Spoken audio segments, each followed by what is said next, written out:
everybody, welcome back to the channel. Before we get started today, I wanted to give a quick thank you to the Cowl Vault. He recently had me on his channel as a guest review, as a little feature video that he's starting up on his channel for other cosplayers, other people in the community. So you should go check it out, go check out his stuff. He does Cowl reviews. I believe he owns every screen used Cowl plus a couple extra, and he has really good in-depth reviews on them, so you should really go check it out. So be sure to go check him out and subscribe to his channel.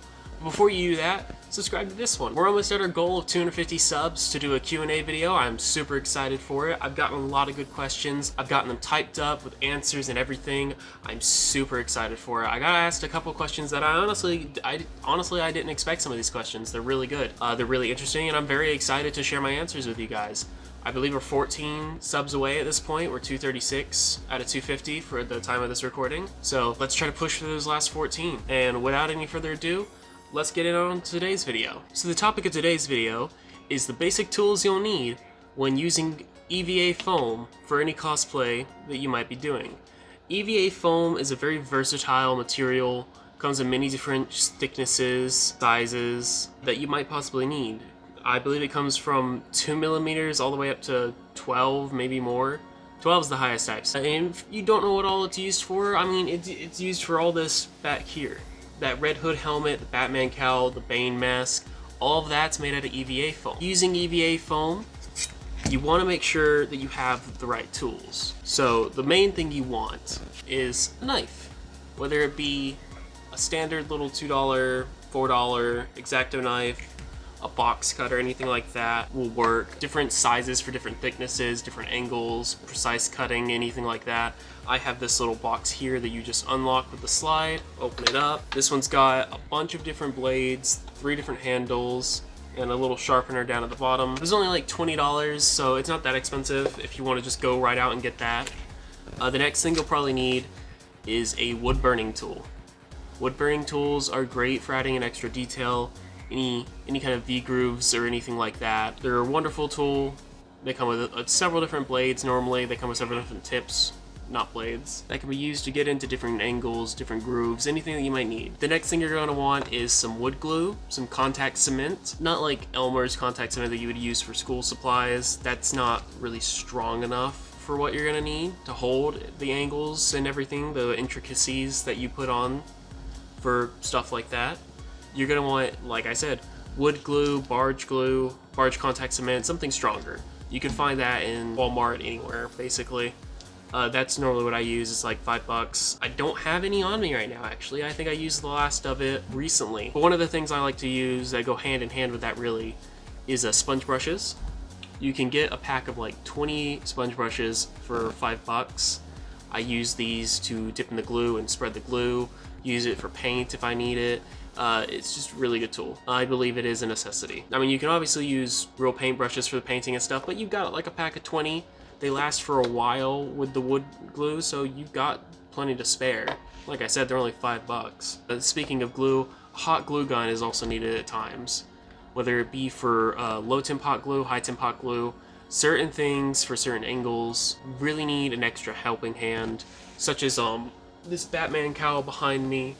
The angles on the nose and the eyes, I believe, on the eyebrows, needed the low temp hot glue to help seal it all together, make sure it didn't peel back apart. Alongside these things, if you want to get really nice curves and not show any of the seam lines, you're gonna want some form of sander.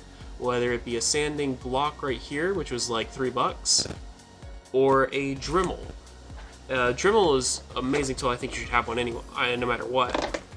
I have this one right here. This was $23, $25. It comes with a bunch of different bits. It comes with a little extension cord bit that clips onto the main Dremel so that you can get to the angles you need easier. And I'll give you an example of the difference between sanding down the seam lines and not.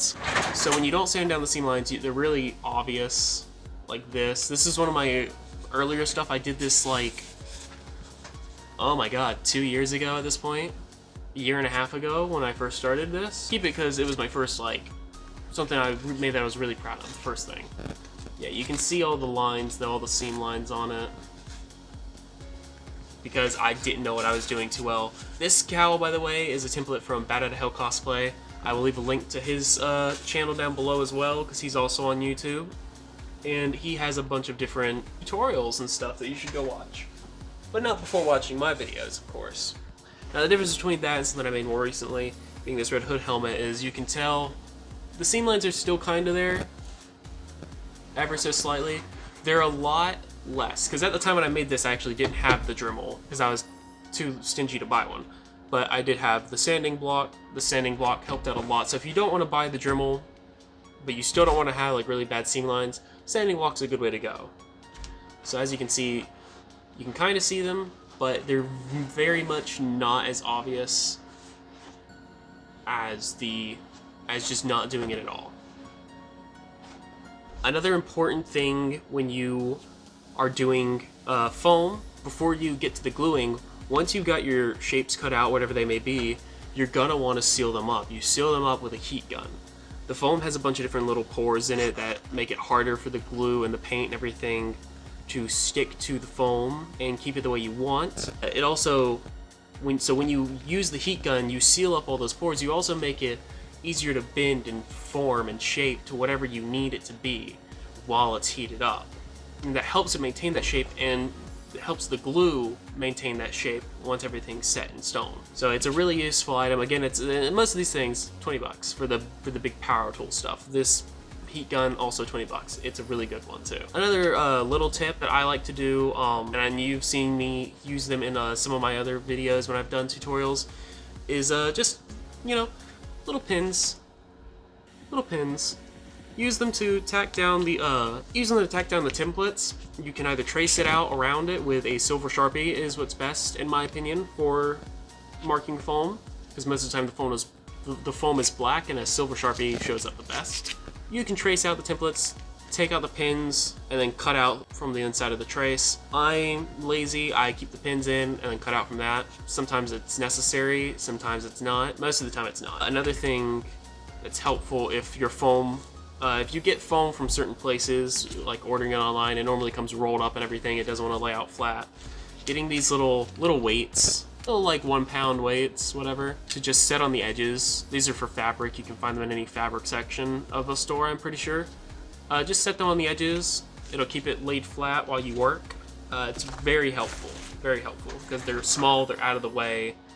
You know, you don't have to find some kind of big thing, take your wood glue and sit it down, you know, something else, just to hold down the edges while you do it. They're small, they're out of the way, they work perfectly fine. There's plenty of stores on Etsy, there's plenty of people out there that sell templates for whatever you may want.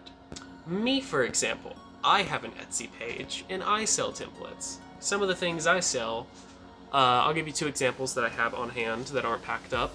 One of the things I sell is a template for Saiyan armor. This is my version 1. I'm going to be working on a version 2 in the next couple weeks, and you guys will get to see that. The other thing I have is a template for my own Batouttahalecosplay armor. It's for the torso, it's for the abdominals. I'm sorry if the air conditioning is loud, it just turned on. The shoulders, the bicep guards, the neck piece. I have gauntlets somewhere. I think they're packed up, unfortunately, so I can't show you that. As for the back, there is no back because it's going to be hidden under a cape if you're doing this. This is all glued down to a shirt and with a zipper installed in the back. So you put it on like a reverse jacket, zip it up, and you're good to go. So there you go. If you want this, you can find these templates for the armor on my Etsy shop as well. And that's just a couple of examples of some stuff I have. I have other stuff. I have like a Court of Owls mask, which I've done a tutorial on. The red hood mask, not that one right there, but the actual mask portion, I use it to go out and about town. That's on there as well. I've also done a video on how to make that. So if you're interested in any of that stuff, you should go check out my Etsy store. The link will be down below as well. But yeah, that's the main stuff you'll need to begin working with EVA Foam for cosplays and everything. I hope this video helped you guys out. I hope it taught you a little bit of something. I'll go more in depth with this in a couple weeks. I'm gonna be moving. I was supposed to move recently. That got delayed, but now it's back. So I'm gonna be moving soon. I'll have a brand new studio, much better quality videos. I'll be able to stand up, the videos will be better. I'll be able to go more in depth with the videos, and I'm so looking forward to that because I really want to bring you guys the best quality videos I can, which is why the last few haven't really been tutorials and stuff, because I've got everything packed up. I've got everything ready to go, and I don't want to do the videos I don't want to do most of the videos I have planned until I can do it as best as I can, which is in the new studio I'm gonna have. So I'm looking forward to that. I'm looking forward to giving you guys better quality videos, and I'm looking forward to that Q&A, man. We're just 14 subs away, so let's try to get there, hopefully with this video. Who knows? But hopefully we'll be there soon. I'm hoping to do it by the time we get in the new place, so that I can do it in a much better spot and give it to you guys again with better quality, because I really want to give you guys better quality videos. But anyways, I'm rambling. I appreciate it. Thank you again for watching, and I'll see you later. Hey everyone, if you liked that video, please remember to subscribe and click that notification bell down below so you can keep up to date with all my content. And if you want to see what I do outside of YouTube, you can follow me on Instagram at Adamlcosplay. Thank you all for watching, and I'll see you next time.